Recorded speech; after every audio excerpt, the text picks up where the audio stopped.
The Vegas odds weren't lying after all. Reports are indicating on Saturday that Jeff Hafley has emerged as the front runner for the Miami Dolphins head coaching vacancy. Also, the Miami Dolphins have started to set up their second round of interviews as Stefanski is ready to come back. Plus, we've got some more news as Harbugh to the Giants is done. We will discuss some more LaFleur news, but really, let's discuss this Hafley report, because is this a case of them getting the right guy, or are we back to those good old country club ways of buddies protecting buddies? Let's talk about it.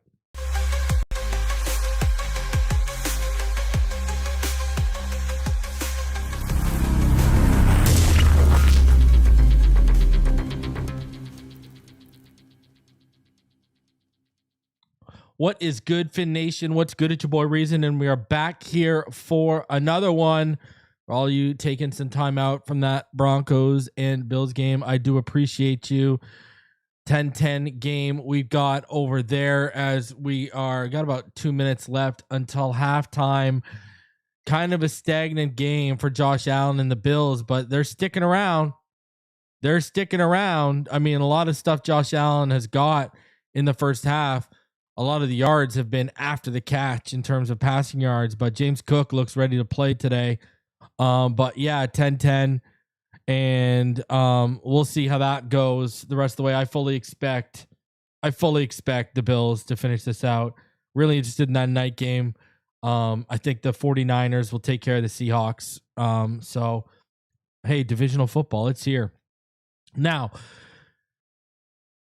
John Harbaugh, his deal is completed. 5-year deal done. It is signed, sealed, and delivered.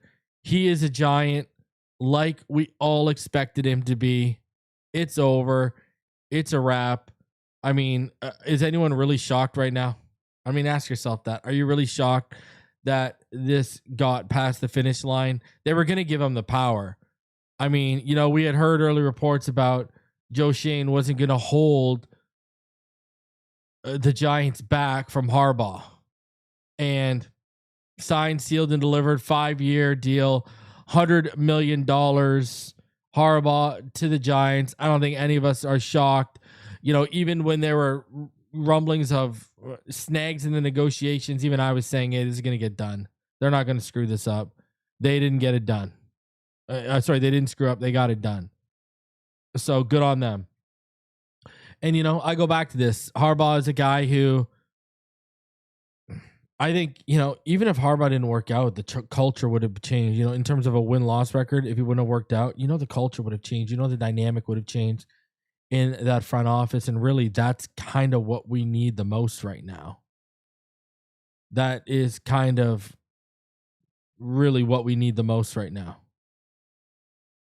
So, yeah. Harbaugh to the Giants. That is done. Now LaFleur. We're getting more updates, more and more on LaFleur. Matt LaFleur's camp and the Packers are continuing negotiations. And according to Albert Bree and others, a number of teams are continuing to keep their eye on the situation. But you know, Albert Bree reported himself that I think the overwhelming likelihood is that Matt LaFleur and the GM in Green Bay are going to get brand new hefty deals. So now it's trending towards LaFleur getting paid.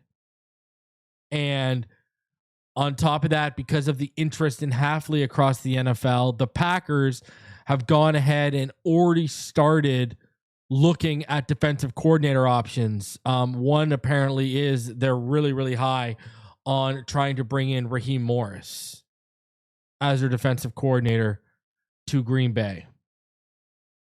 So we'll see. Again, Matt LaFleur is one of those things where if it drags out into next week, you know, what are people really going to, you know, how long are teams really going to wait? I know the Atlanta Falcons, they're interviewing Stefanski tonight. And the Atlanta Falcons are reportedly very, very high on Kevin Stefanski right now. So, I mean, we'll see how that goes. But apparently that is where we at right now. And it is an interesting, I keep saying it's an interesting landscape right now. I mean, look at the Raiders and what's going on with the Raiders, right? The Raiders, they're having people come interview with them all week in Miami because they're going to be knee deep in Fernando Mendoza. And one of those people is apparently Mike McDaniel. So, and here's another thing with Mike McDaniel. If Robert Saleh gets a job right now, anywhere but Miami, is McDaniel his OC? Are they going to be paired up together? I'd still tell you, I'd be sick to my stomach if I had to watch Mike McDaniel and Dan Campbell. All right, go out and win do well and win a lot of games in the NFC. I'd be absolutely sick to my stomach if I had to watch that. But I'm not going to be shocked if that's where we trend towards. Let's be real. So I think the other thing that works in the Dolphins' benefit for them not being aggressive right now in that search is you have other teams who are being really slow and methodical with it, like the Steelers, the Ravens. There's a real sense that, okay, the Falcons are getting a sense of urgency right now. They seem like the next team that's getting a real sense of urgency right now. It seems like it's the Atlanta Falcons. Could that lead them to making a splash bid for Kevin Stefanski? I don't know. But, I'm going to continue to say what I've been saying. I'm kind of at the point where I honestly, I want a guy that has past experience. I mean, we've been doing this first-time head coach for how long now, and it ain't working. Our best coach in franchise history was not a first-time guy in Don Shula.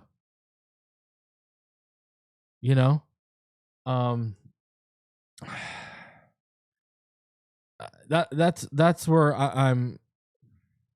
But I've already come to the realization that that's probably not going to happen. I've already come to the realization that that's probably not going to happen. We're going to be doing a first-time head coach again. No experienced guys coming here right now. And you know what's funny too? And I was thinking about this. Is this yet another example of Ross's incompetence, catching up with us in terms of, would we have been better off? Like we all, pretty much all of you in the chat can agree with me. I was in agreement. Would we have been better off firing Greer and McDaniel after last season? Like, I was thinking about this. Think about this. These head coaching candidates wouldn't have a 2-year sample size of the wheels falling off that we've seen in 2024, 2025. If you would have just fired everyone after 2024, my whole thing is, okay, you can say, well, Tua, he was injured this year. Now we've gone one season and Tua was healthy the whole season. He played the worst football of his career, and it made the situation even worse. Like I just feel, I just feel like we are once again paying the repercussions of Ross not having foresight. Ross and his little collective of Garfinkel and now Silman and Shore and such not having vision. Because we've talked about this. The real foresight and the real vision would have been after 2023, you fire Mike McDaniel and saying, you guys collapsed late in December. This is too much of a theme. I know Jim Harbaugh is coming out of Michigan. I'm going after Jim. Now, That's not to say that would have worked out because Jim and Herbert aren't working out exactly right now. So I'm just saying, I'm just using that as an example. But I can understand why you didn't fire everyone after 2023 because of the year we had. So I'll give you that pass. But 2024, there was no excuse. You were supposed to build off of being in the lead, in the chase for the number 1 seed in the AFC in late December. You were supposed to build off of that embarrassment we saw in one of the coldest weather games ever in playoff history and in NFL history against the Kansas City Chiefs. And you didn't build off any of it. And it got even worse. And 2024 kind of gave you a hint at what 2025 could be if things don't go right. And they didn't go right out of the gate.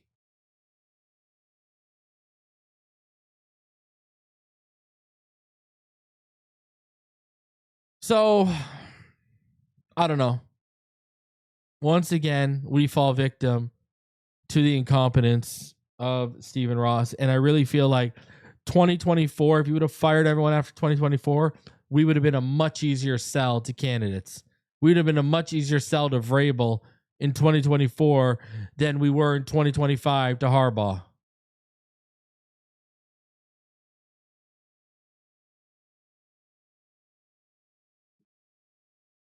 So, guys, do me a favor, smash that like button, subscribe if you are new. I want to shout out the sponsor of today's video. That, of course, is Sleeper. Listen, if you think you know football, try to turn your football knowledge into real money with the Sleeper app, the ultimate fantasy sports app that can turn game day into payday. Just download the Sleeper app and pick more or less on your favorite players. With more stats than any other fantasy daily app, just choose 2 or more of your favorite players from pregame or live. Pick more or less from the predicted stats, and you can win up to 1,000 times your money if your picks win. It's promo code Phinside, and you'll get up to $100 match on your first deposit. Terms and conditions apply. See Sleeper's terms of use for details. Shout out to everyone who's come through in the chat. I appreciate y'all. Keep as you come through, keep smashing the like button. The numbers keep going up, and I love to see it. So I want to talk about what started off in the morning. I was actually going to wait and drop this Sunday morning, but I said, you know what? Let's just go live. It's been a while. We haven't gone live since early in the week. Let's go do it. And let's talk about some of these things right now with you in real time. And for me, there are a few things I want to talk about. And let's talk about with the head coaching search, because we knew, I said in the last video, the video that was uploaded for this morning, that I expected the next week we were really going to get into the thick of everything right now. We're going to get, the second round of interviews. We're going to get into all these candidates and such, right? So, Barry Jackson, all right. He went ahead and he tweeted this out early this morning. He said the rep for one of the 11 people who received interview requests from the Dolphins said his belief is that the Green Bay's DC Hafley's job to lose. Let me be clear. This is not a report about Hafley's chances, and I have no idea if he's a front runner. It's still early, but that's just the impression of one person hoping his client gets another interview. And okay, so you see that and you're like, all right, I get it. I understand it. Vegas was telling us this is the deal, and it continued. Look at Tom Pelissero. Just about an hour and a half after what came out, Tom Pelissero says Packers DC Jeff Hafley has emerged as a front runner for the Dolphins head coaching job per sources. No final decisions made. More interviews are scheduled. 4 other teams have requested second interviews with Hafley, but he appears to be the leading candidate in Miami. So what we're hearing right now is, obviously from those reports, is that Jeff Hafley is now matching the Vegas odds. What's coming out publicly from the insiders is what Vegas was telling us when we went over the odds a couple days ago that he is the leading candidate. He is the front runner to be the next head coach of the Miami Dolphins. So, I listen, I got a few questions here about this. Now, I had Hafley pretty high up on my list, but I've since cooled on him, and I've let this be known I've cooled on him. Even as we've discussed his Vegas odds being as high they are, I've said I've cooled on him. I've become higher on Shula. I think he's a better play caller. And really with all these guys, we don't know. But with Hafley, we do at least have some kind of barometer. I mean, he was at Boston College. He was 22-26 at Boston College. That's nothing to write home about. At the same time, though, right? Jim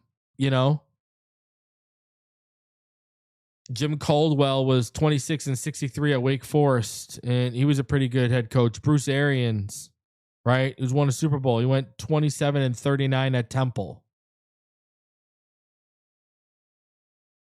21-45 after some of those wins were vacated. Bill O'Brien, another BC guy. He was 9-16 at BC at Boston College. But the fact of the matter is when you look at Bill O'Brien, he was actually 52-48 in the NFL. So his winning percentage is actually not that much better than Mike McDaniel's. Pretty similar. But Bill O'Brien had some playoff success, right? With Deshaun Watson and the Texans. So I'm not sitting here saying 22-26 at Boston College to scare you off Hafley, but I'm just saying it's not like we got a winning, it's not like we got a winner. And I'm going to tell you this much. I'm going to say this. Okay. If you got problems winning at Boston College, and I'm just being real here, if you got problems winning right now in the ACC, it's going to be hard for you in the NFL. Okay. That's number one. Number two, where's his staff going to come from? My issue with him, too, is his staff. I don't think the offensive coordinator we need to develop a quarterback is going to come from Green Bay with him. Who's going to come? I don't think that guy's there right now. So now we got to lean on his relationships. And let's also be honest. The last time we hired a coordinator from Green Bay, how'd that work out? Right? Joe Philbin. We all know how that worked out. 4 years of his offensive coordinator is an absolute disaster here. And really, the last time we hired a coach with Boston College ties, correct me if I'm wrong, but was it not Matt Applebaum?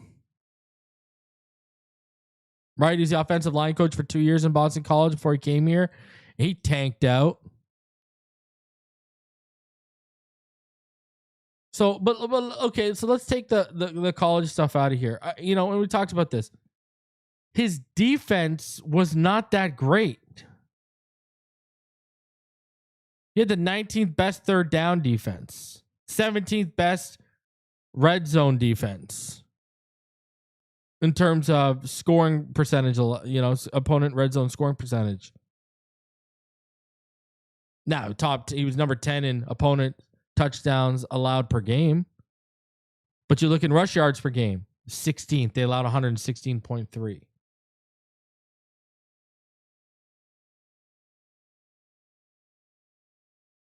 You look at the pass yards per game, 14th.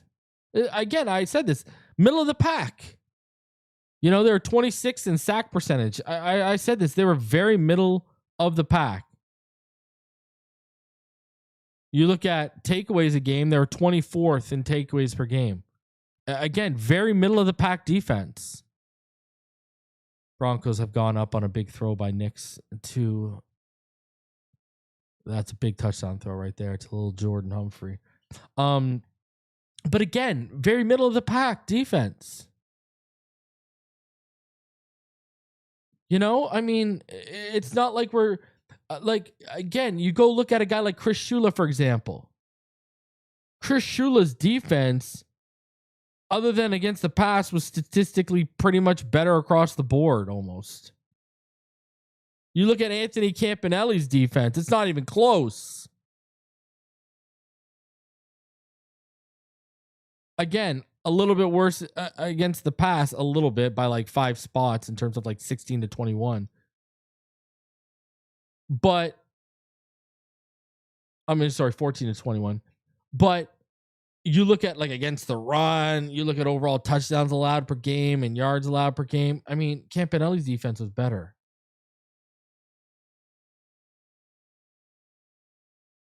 Shula's defense was better. On third down, on yards allowed per play, on points allowed per play, on it was a better red zone defense. Right? Better rushing defense.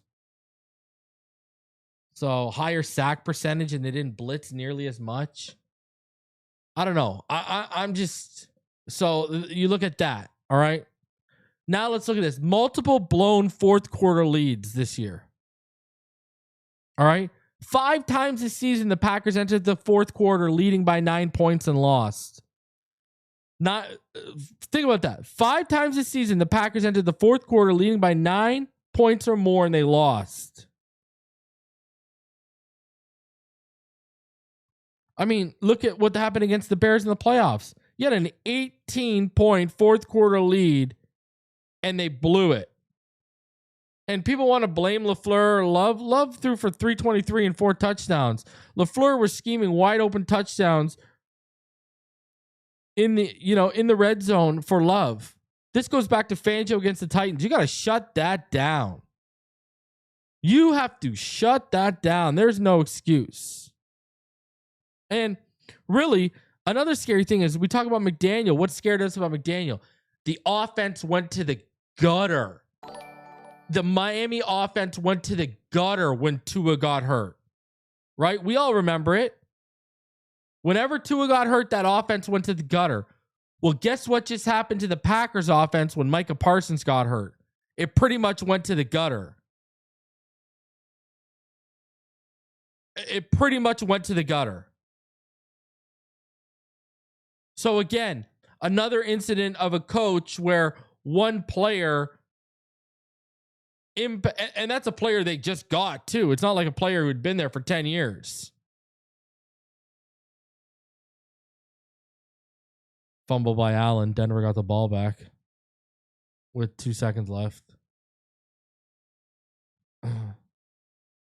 So, and they're in field goal range. I just, I don't know. I'm this potentially, I got a bad feeling we're going to be back here in 3 years. And is this and I'm asking this, I want to know in the chat. Let me know in the chat. Let me know in the comments section. This is not a rhetorical question. This is legitimately asking you, the people. Is this another case of a buddy hiring a buddy in that clubhouse mentality, or is he the right guy for the job? And I don't know if I can honestly answer that. If we got Matt LaFleur, I could sit here and tell you he's the right guy for the job.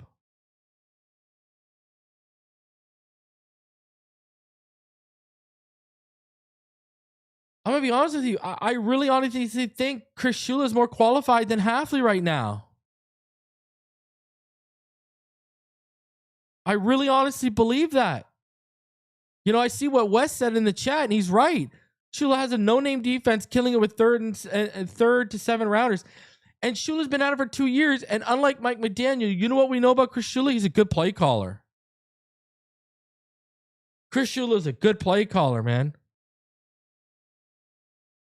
I even like, I've told you, I've really cooled on Hafley. I like Clint Kubiak better.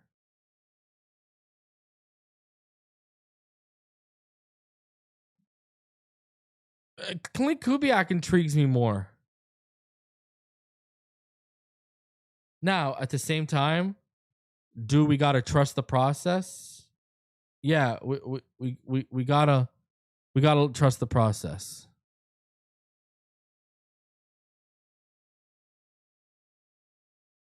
We don't have a choice.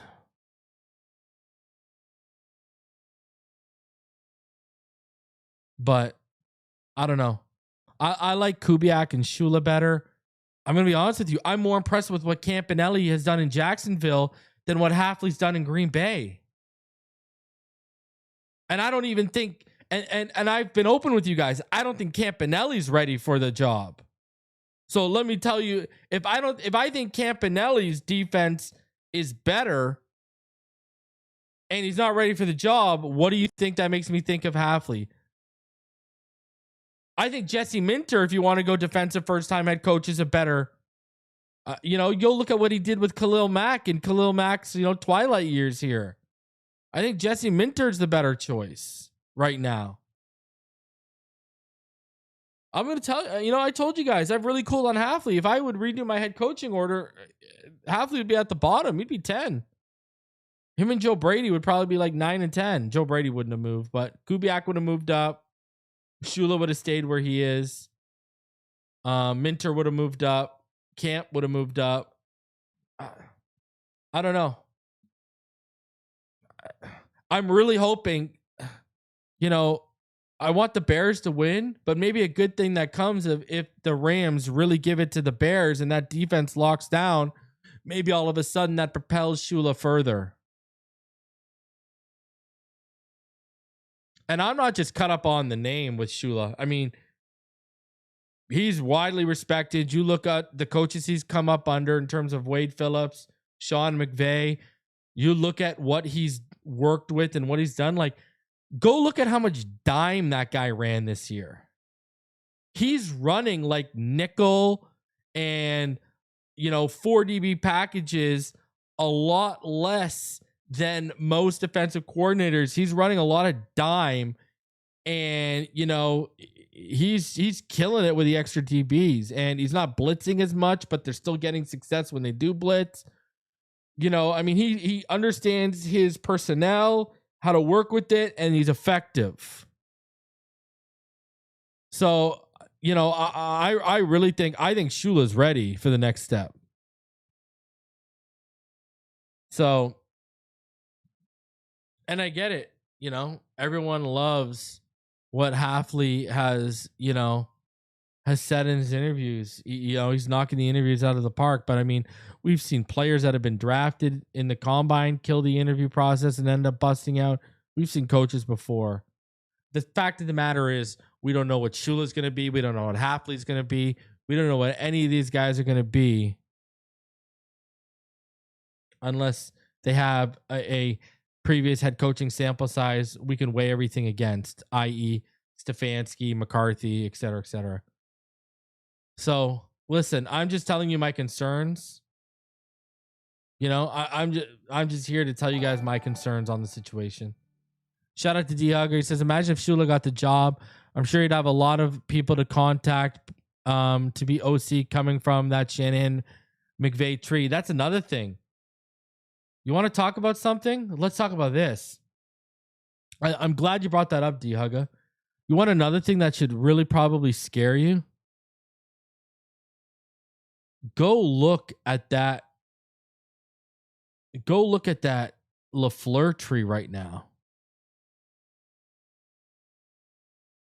That LaFleur tree is not good it's not great. I mean, what has Joe Barry turned out to be? The LaFleur tree has not produced a lot of great coaches and a lot of great success right now. That's another thing that worries me.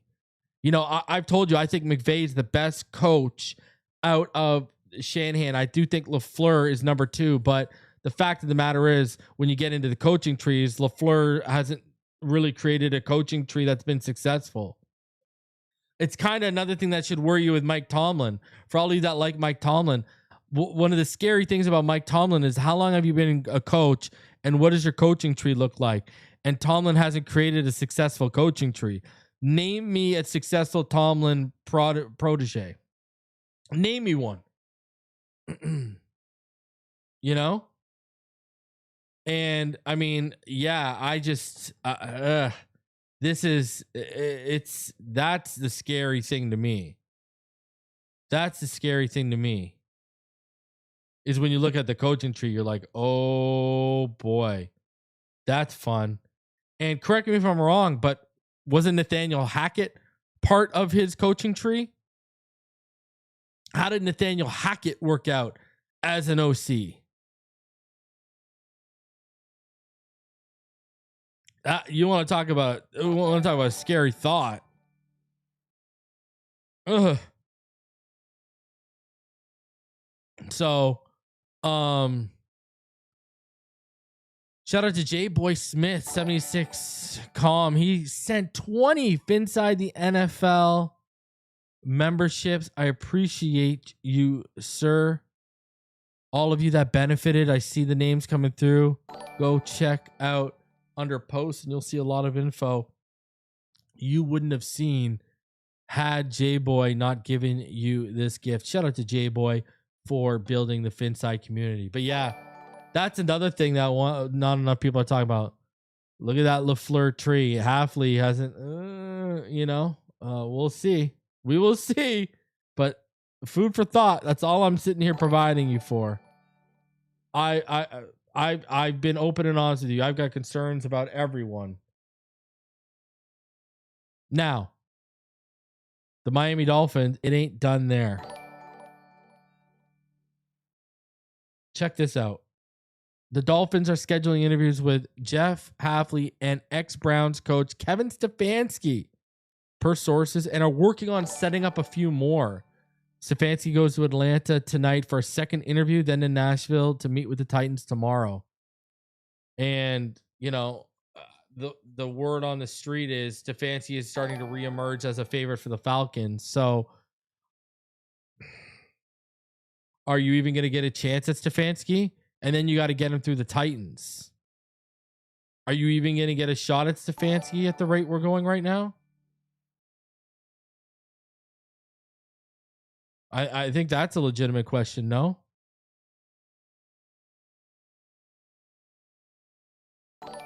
And I kind of agree with some of you in the comments. I had Stefanski in my honorable mentions, and I'm at a point where do I want Stefanski more than Hafley? At least he's been 2-time coach of the year. I don't know. That's a tough one. Because I got questions about, I've told you, I've got questions about me. I've got questions about Stefanski. Is he a lateral move from McDaniel? I don't know. So, but it is interesting that they did also say a few more. So who could those few more be? Also, they haven't finished. I mean, now these are in persons, right? So because Stefanski's a second in person. I want also people to remember that Stefanski's a second in person. I believe Hafley was only virtual. So, and the Titans, apparently they're down to Hafley, Nagy, or Stefanski.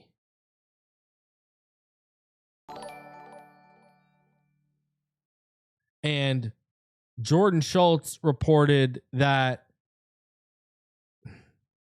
Hafley, sources say that Miami with new GM John Eric Sullivan has targeted Hafley a key priority in its head coaching search. So Jeff Hafley is a legitimate option here. We'll see. I mean, you haven't even conducted they haven't even finished all their interviews. Right? They've only done virtuals with people. Like Shula was a virtual. So maybe Shula is going to be an in-person that they request. That's a real thought. Guys who are playing this weekend, the teams are playing this weekend, maybe those are the in-person requests, because they did say they're looking to add a few more. So I am hoping it is going to be someone like a Shula, or maybe it's Joe. Well, they haven't even had their interview with Joe Brady. I think that happens tonight. Correct me if I'm wrong. I think that happens tonight. So Tom Pelissero, he discussed the whole Hafley situation. This is, and maybe Clint Kubiak, right? They could bring Clint Kubiak too. They could bring Clint Kubiak back for an in-person, because they had a virtual with him. So we'll see.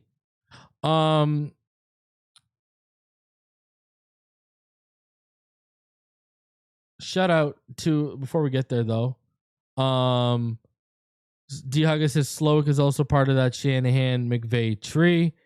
And Fitch Pilot wasn't one of the knocks of Hafley at BC, lack of player development. I haven't done that much. I haven't done that big of a deep dive into his BC. I don't know about. Then again, I don't even know about,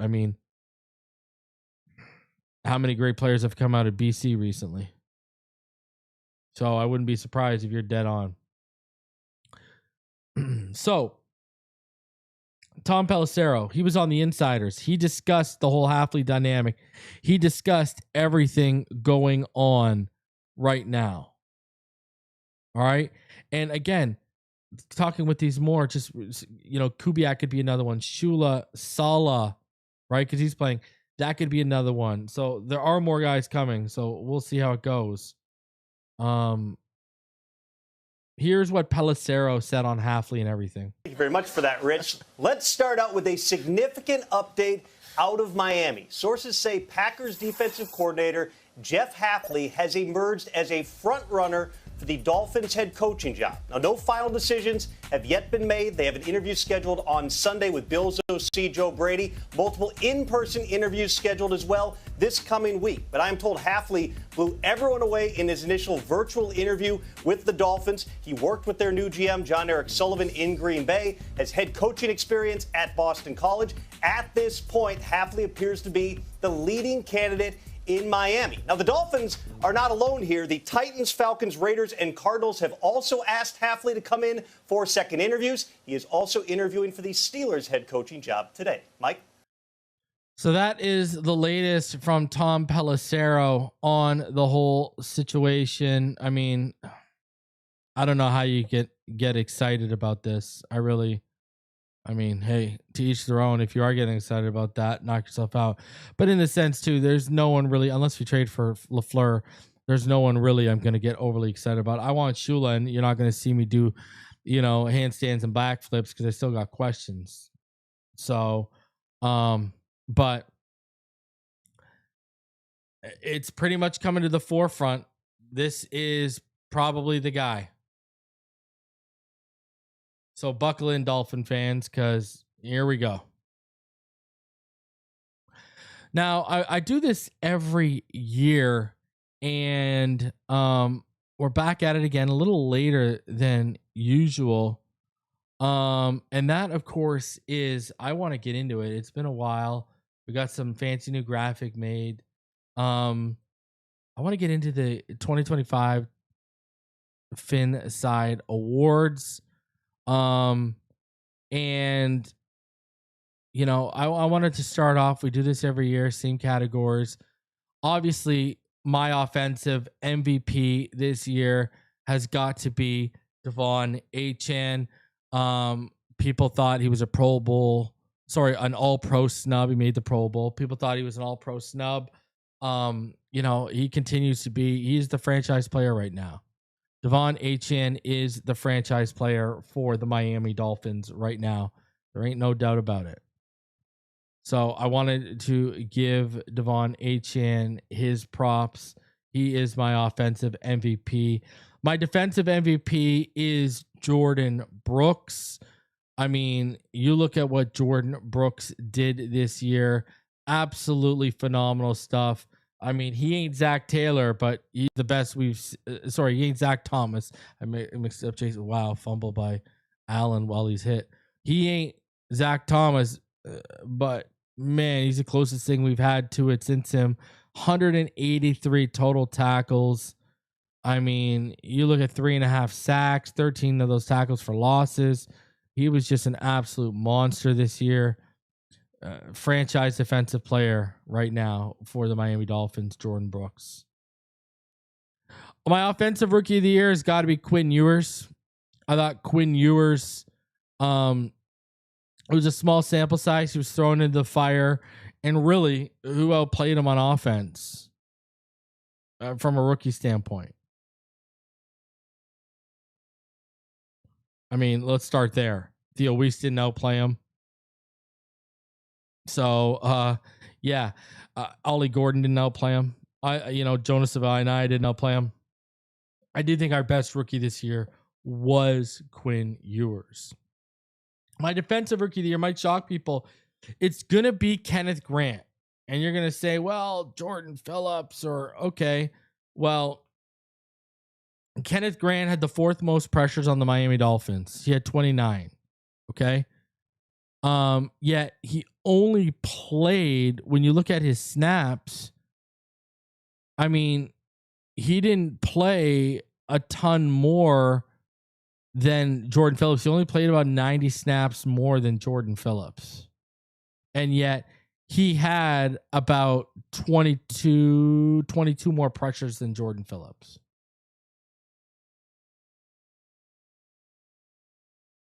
Also, now Jordan Phillips against the run was trending to be better and would have finished with more run stops had he had those 90 extra snaps. But Kenneth Grant really started to come on. He learned how to win by the end of the year. I think Jason Marshall was too hot and cold. I think Dante Trader really struggled at points. So it was, in Zeke Biggers, we didn't get a big enough sample size compared to what Phillips and Grant put on tape, but those were my rookies of the year for the Dolphins. Now, my best offensive free agent addition, easily Darren Waller. Answered all the critics. He was, we all thought, no, he didn't answer the injury criticism, but if he still had it, 24 receptions for 283 yards and 6 touchdowns, averaged 11.8 yards per receptions. Okay. And he had a whole bunch of yards after the catch, 73 yards after the catch. So, he was the best addition on offense for sure. The best defensive free agent addition was Rasul Douglas for sure. Rasul was phenomenal this year for the Miami Dolphins. He led the team with his 2 interceptions, ended up leading the team. I thought Rasul put in really good work for a guy who came here on such a late, cheap deal. A 67 NFL passer rating when targeted this year. Rasul was locked in this year, people. He was good. 9 pass breakups. Only allowed 2 touchdowns in coverage, but had 2 interceptions and 9 pass breakups. That's good stuff. That is good stuff. 3rd lowest yards after the catch allowed. Rasul was a beast this year, people. Most improved player to me was Malik Washington. I thought he was so good. He did such a phenomenal job. He was really, really good this year. Especially as a punt returner.